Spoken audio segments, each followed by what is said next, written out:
A reading from the Gospel according to St. Luke, the 14th chapter. Glory to you, O Lord.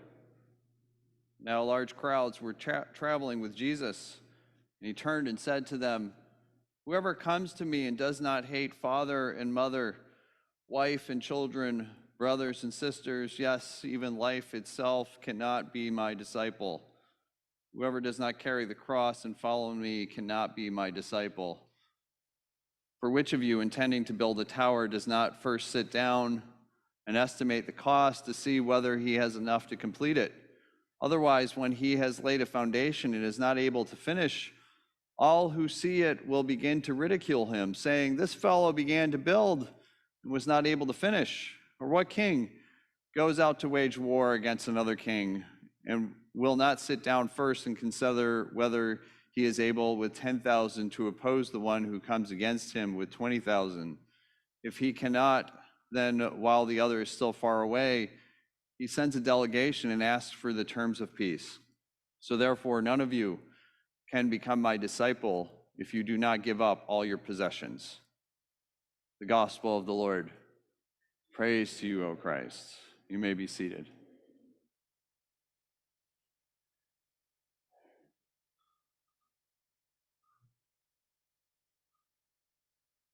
Oh boy,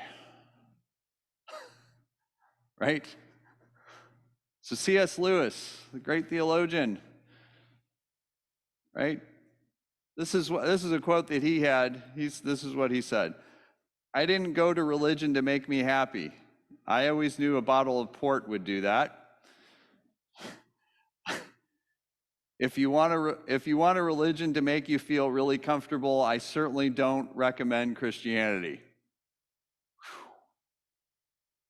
Thus, we have the readings for this Sunday that I can only be summarized as the antithesis of the popular recommendations on how to build and grow a church.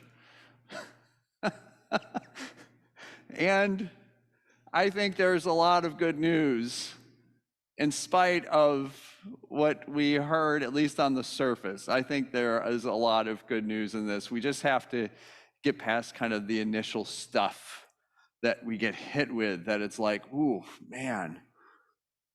There was Sharon Blizzard, who has passed away, was a pastor in the Synod.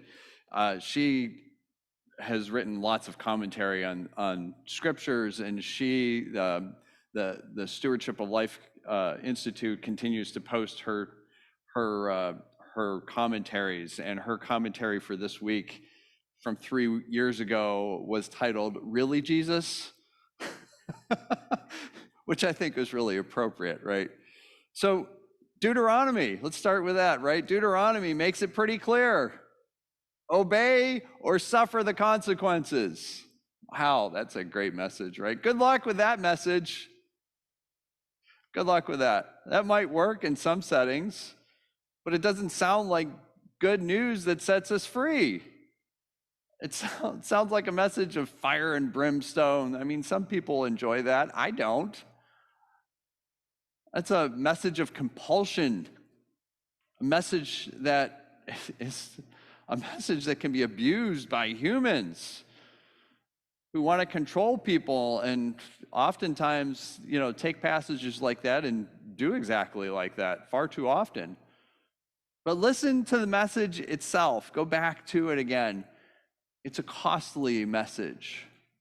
The core of the message is give up what you want to do and follow God's ways, or don't, and suffer the consequences. It's costly. The letter to Philemon, it's a short letter from Paul. It's the shortest letter, and he sent it from prison. He's paying a price. He sent it to Philemon, and Onesimus is carrying the letter. Onesimus is a runaway slave from Philemon's house, who, by the way, took some valuable items with him when he ran away. And he ended up being linked with Paul somehow, spent some time with him, did ministry with him. Paul really got to like him, as you can hear in the letter. By the way, Onesimus, the name Onesimus means useful. So it means useful. It was a common name for slaves, actually. So you hear that through the letter. And now Paul is sending Onesimus back to his owner, a runaway slave back to his owner. It could go really bad for Onesimus. Onesimus especially, but also for Philemon, is being asked to give up what they want to do and follow a different path, a costly path. And then you have the gospel. Jesus saying to hate your family, to hate your very life, to embrace the cross, a symbol of death, and do that every day, to give up all you have, all in order to follow Jesus. All that is costly, really costly. Carolyn Sharp of Yale Divinity School had this to say in her commentary in the gospel: would-be disciples must acknowledge at the onset that following Jesus will cost them everything, and they cannot know what lies ahead until they take up the cross and follow their lordship. In other words, you aren't going to be in control. It'll cost you everything. What a great sales pitch, huh? Woo!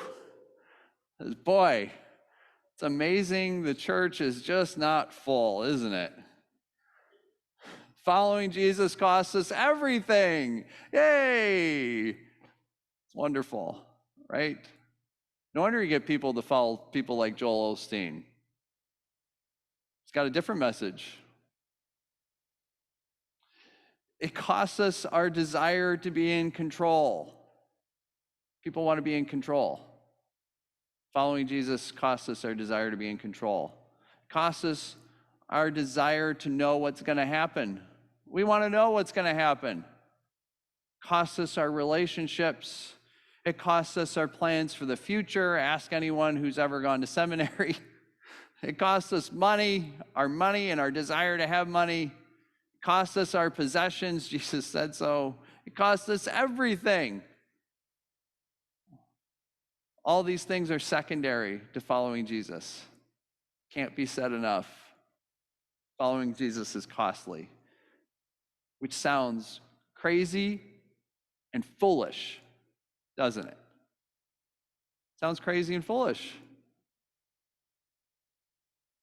Paul wrote another letter at another time to the church in Corinth, where he said, "For the foolishness of God is wiser than human wisdom, and the weakness of God is stronger than human strength." It's in 1 Corinthians 1:25. Paul wrote this letter to the church in Corinth that at that time was divided and struggling. They think at that time, he's writing it at that time, they were struggling because they thought it was foolish to set aside all these divisions that they had. What guarantees do they have? Only what Jesus promised them. The question is, were they going to believe what Jesus said? Or was Jesus the fool? Were they going to pay the price? Because giving it up would be really costly if Jesus was wrong. In Deuteronomy, Israel is not united.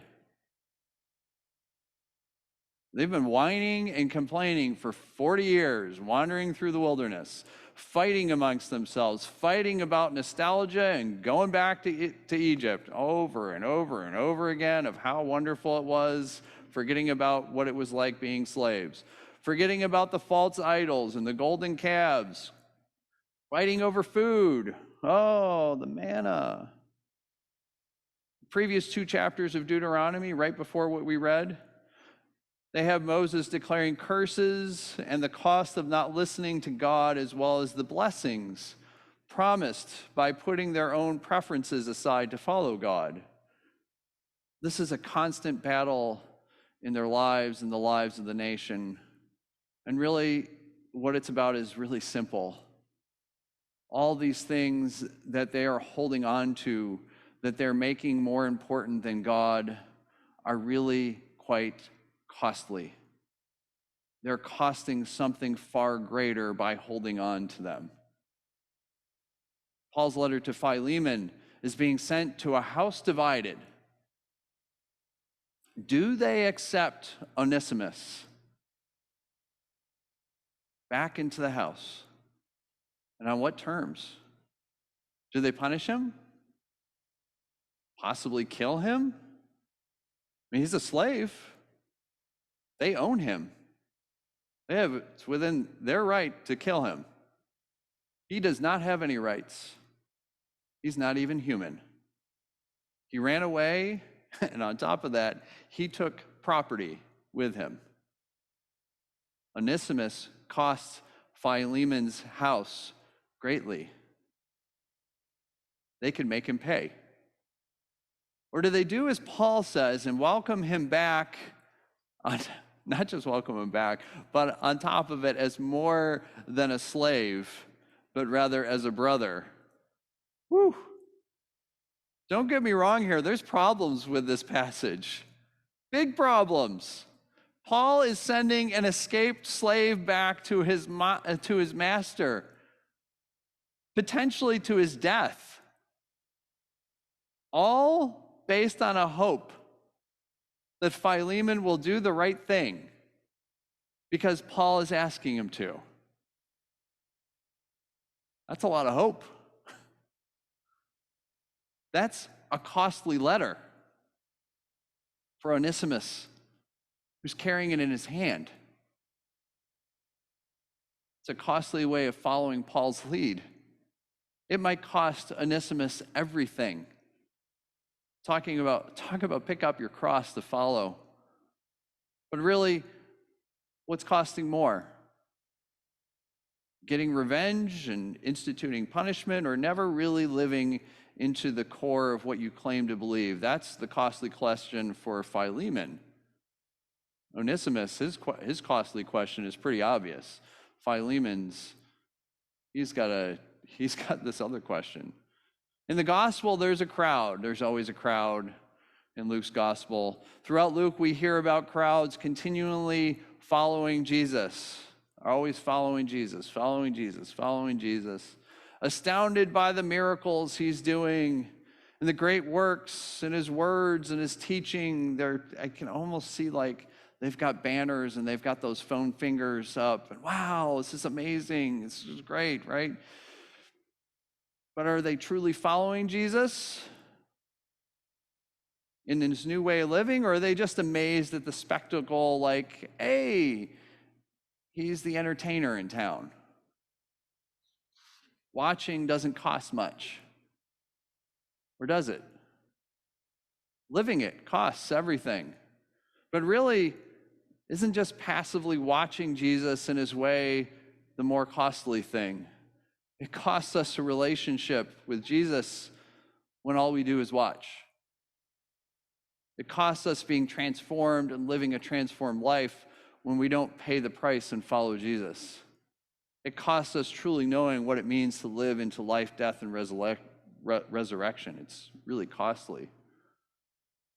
It is in this context that Jesus presents his message, telling the crowd that following him will cost you everything, because everything that we hold up as more valuable and more important than following him actually costs us a great deal.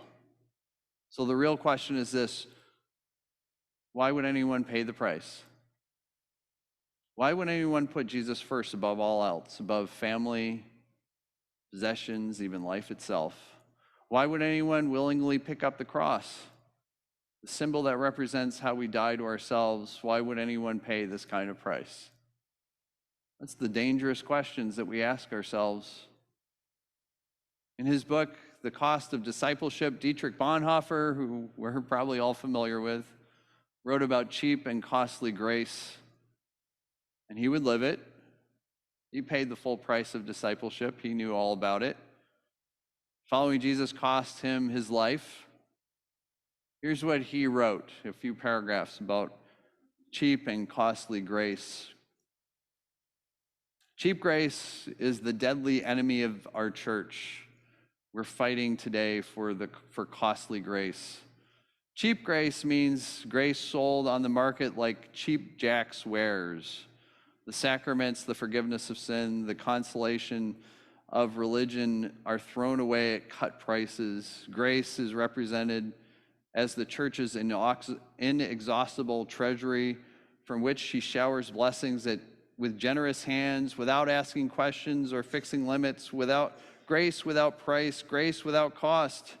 Cheap grace is the preaching of forgiveness without requiring repentance, baptism without church discipline, communion without confession, absolution without personal confession. Cheap grace is grace without discipleship, grace without the cross, grace without Jesus Christ, living and incarnate. Costly grace is the treasure hidden in the field. For the sake of it, a man will gladly go and sell all he has. It is the pearl of great price to buy, with which the merchant will sell all his goods. Costly grace is the gospel which must be sought again and again, the gift which must be asked for, the door at which the man must knock. Such grace is costly because it calls us to follow, and it is grace because it calls us to follow Jesus Christ. It is costly because it costs a man his life. And it is grace because it gives a man his only true life. It is costly because it condemns sin, and grace because it justifies the sinner. Above all, it is costly because it costs God the life of his Son. Ye were bought at a price, and what has cost God much cannot be cheap for us. Above all, it is grace because God did not reckon his Son too dear a price to pay for his life, but delivered him up for us. Costly grace is the incarnation of God. Costly grace is the sanctuary of God. It has to be protected from the world and not thrown to the dogs. Dietrich Bonhoeffer. So what's the good news in this? What could possibly be good about something so costly? I'm willing to bet that for each of us, that we've all gone through something that has been very costly to every single one of us. Very costly. Something that has been very painful. Something that has required you to make it a priority, even if you didn't want to. Something that you were willing to give up everything else for. Why would you do this? I would imagine that the answer defies words. I would imagine that whatever it is that you were willing to give up everything for, even your very life, that what you saw was something was far more valuable, far more worthwhile, something that meant far more to you than anything else. This is how we talk when we're talking about our children. We'd willingly trade places for them. This is how we talk when we speak about our spouse or another person who is so very dear to us that we would do anything for them. This is how we talk when we speak about something that is at the core of who we are, something that touches our very identity. And when we do that thing, and when we are true to it, it gives us the fullest sense of what it means to be alive. The great actress Audrey Hepburn was quoted as saying, "Nothing is more important than empathy for another human being's suffering. Nothing. Not a career, not wealth, not intelligence, certainly not status. We have to feel for another if we're going to survive with dignity." This starts to get to the heart of what this is all about. Following Jesus is costly because of all the other stuff that gets in the way of following him. Most people are going to hear this question preached today. Are you willing to pay the price? Wrong question. Wrong question. There's no good news in that question, because that's about you. And what are you willing to do? There's no good news in that question.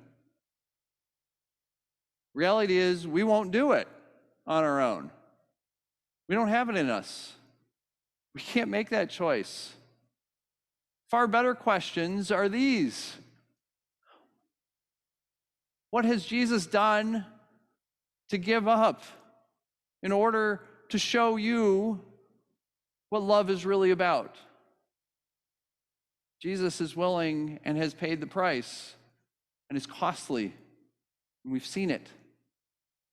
To what lengths has Jesus gone to encounter each of you, each of us, especially in the midst of the worst possible times of our lives, so that we know we're not alone?